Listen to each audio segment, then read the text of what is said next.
तो दोस्तों, स्वागत है आप सभी का आपका अपने चैनल वीके ऑनलाइन क्लास में।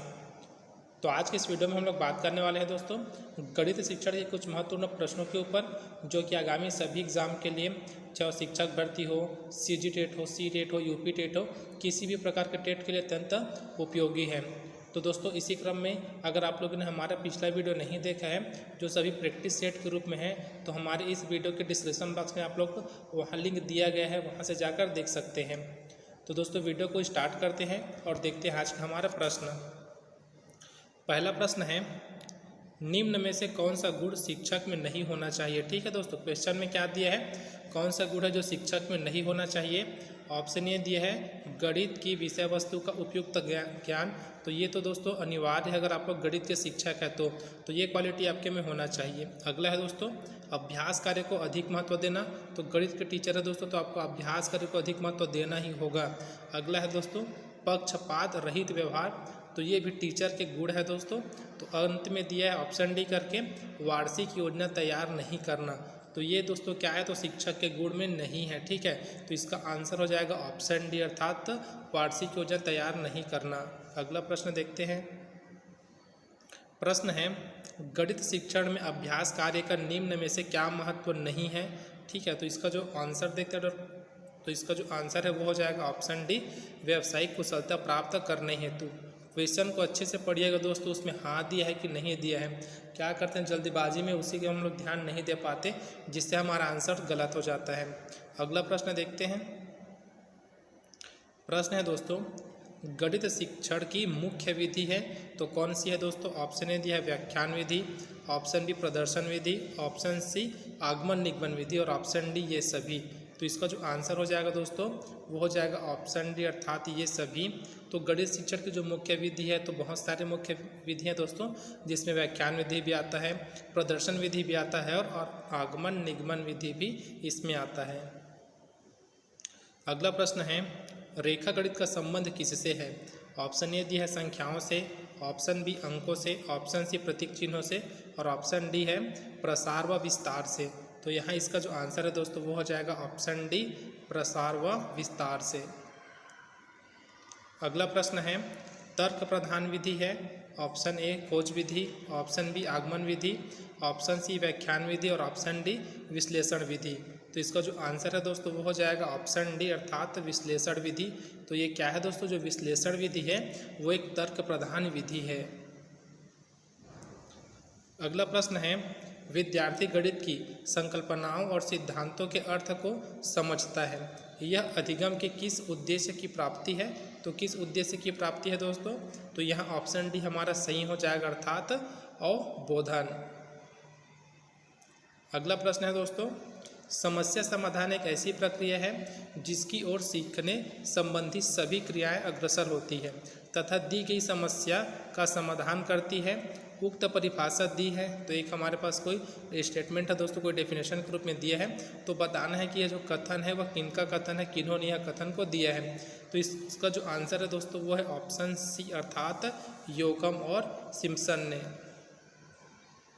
अगला प्रश्न है, व्यवहारिक गणित का भाग है।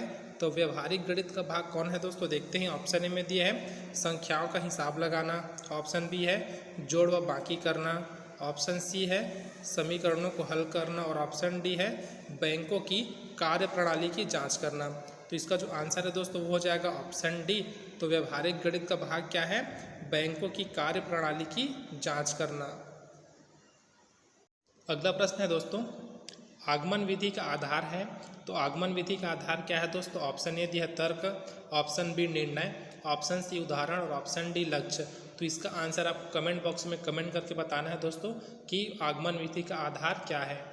अगला प्रश्न है, छात्र को आयत तथा वर्ग का अवबोध है यदि वह, ऑप्शन ए है दोनों की परिभाषा व सारांश बता सकें, ऑप्शन बी है दोनों में समानताएं तथा असमानताएं बता सकें, ऑप्शन सी है दोनों की परिभाषा के साथ चित्र भी बना सकें और ऑप्शन डी है दोनों को देखते ही पहचान सकें।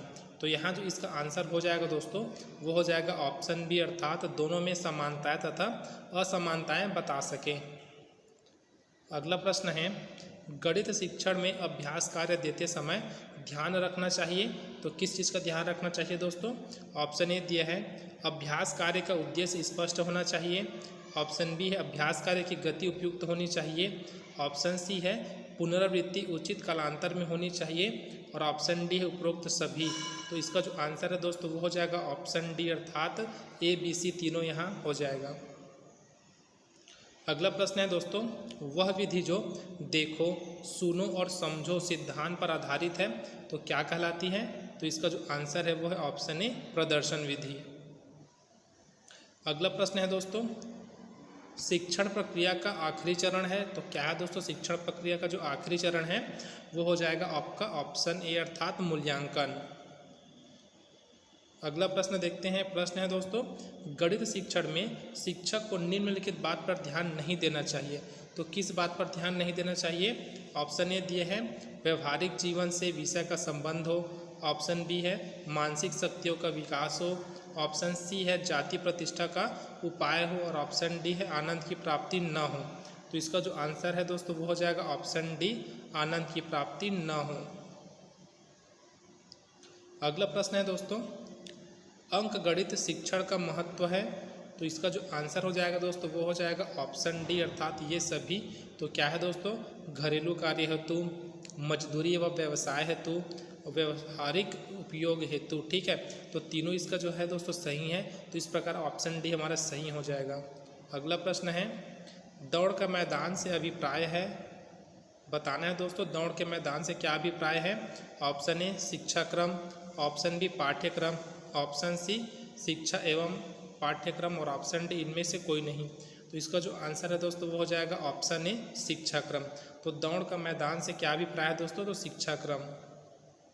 अगला प्रश्न है, एक कथन दिया है दोस्तों, देखते हैं कथन क्या है। शिक्षण सिद्धांतों को अधिगम सिद्धांतों पर आधारित किया जा सकता है, यह कथन है। तो यह कथन किनका है? तो ऑप्शन ए यहाँ सही हो जाएगा दोस्तों, क्रानबैक का कथन है। अगला प्रश्न देखते हैं। प्रश्न है दोस्तों, गणित में निम्न में से कौन सा चरण समस्या समाधान विधि का नहीं है? ठीक है दोस्तों, कौन सा चरण है जो समस्या समाधान विधि का नहीं है? तो इसका जो ऑप्शन देखते हैं दोस्तों क्या है? ऑप्शन ए दिए है शारीरिक सौष्ठव को अधिक महत्व देना। ऑप्शन बी है आंकड़ों का संकलन तथा व्याख्या करना। ऑप्शन सी है निष्कर्ष निकालना तथा सामान्यीकरण करना। ऑप्शन डी है समस्या को समझना तथा परिभाषित करना। तो यहाँ जो इसका आंसर है दोस्तों वो हो जाएगा ऑप्शन ए, अर्थात शारीरिक सौष्ठव को अधिक महत्व देना। तो ये क्या है दोस्तों? विधि का नहीं है ना, समाधान की विधि का नहीं है। इसको याद रखिएगा आप लोग कि हाँ या है या फिर नहीं है उस चीज़ को। अगला प्रश्न है, बीजगणित शिक्षण की विधि है तो कौन सी विधि है दोस्तों? ऑप्शन ए दिया है समीकरण विधि, ऑप्शन बी है खेलकूद विधि, ऑप्शन सी है प्रदर्शन विधि और ऑप्शन डी है इनमें से कोई नहीं। तो इसका जो आंसर है दोस्तों वो हो जाएगा ऑप्शन ए, समीकरण विधि। तो बीजगणित शिक्षण क्या है दोस्तों? तो समीकरण विधि है। अगला प्रश्न है, गणित सभी विज्ञानों का सिंह द्वार व कुंजी है, यह कथन है। ठीक है दोस्तों, यहाँ भी स्टेटमेंट दिया है, बताना है कि स्टेटमेंट किनका है। फिर से पढ़ते स्टेटमेंट क्या है? तो गणित सभी विज्ञानों का सिंह द्वार व कुंजी है। तो इसका जो आंसर है दोस्तों वो हो जाएगा ऑप्शन ए, बेकन। अगला प्रश्न है, गणित को कहा जाता है। ऑप्शन ए है विद्यार्थियों का दुश्मन, ऑप्शन बी शक्तिशालियों की शक्ति, ऑप्शन सी है मन की बात और ऑप्शन डी है मस्तिष्क का व्यायाम।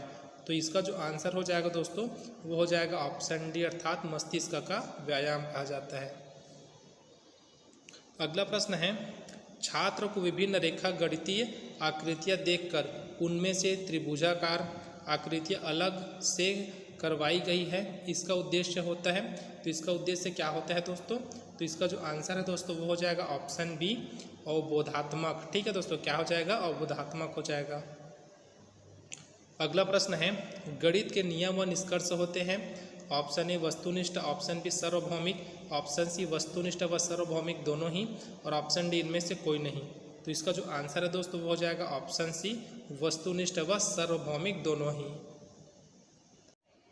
अगला प्रश्न है, मनुष्य के जीवन की जिन गतिविधियों में गणित का सर्वाधिक प्रयोग होता है वह है।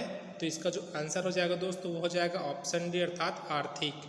अगला प्रश्न देखते हैं, इकाई योजना के निर्माता हैं। तो इकाई योजना के निर्माता कौन है दोस्तों? तो यहाँ ऑप्शन भी हमारा सही हो जाएगा, मॉरिसन। तो इन्होंने क्या किया है दोस्तों? तो ये है जो इकाई योजना के निर्माता माने जाते हैं। अगला प्रश्न है, अबेकस का प्रयोग छोटी कक्षाओं में किस शिक्षण में प्रभावी होता है? ठीक है दोस्तों, क्या है? अबेकस। ठीक है, इसका नाम याद रखिएगा। तो इसका जो आंसर है दोस्तों वो हो जाएगा ऑप्शन ए, अर्थात गिनती सिखाने में।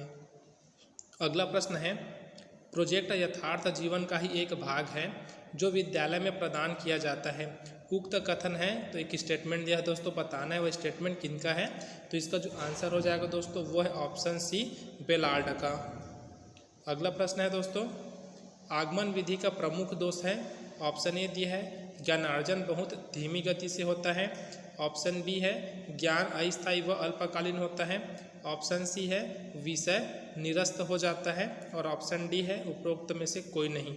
तो इसका जो आंसर है दोस्तों वो हो जाएगा ऑप्शन ए, अर्थात ज्ञानार्जन बहुत धीमी गति से होता है। तो आज के वीडियो में बस इतना ही दोस्तों। वीडियो अगर आपको हेल्पफुल लगा हो तो वीडियो को जरूर लाइक करें, साथ ही अपने दोस्तों में ज़रूर शेयर करें। अब मिलते हैं दोस्तों अगले वीडियो में। इस वीडियो में बने रहने के लिए आप सबका बहुत बहुत धन्यवाद।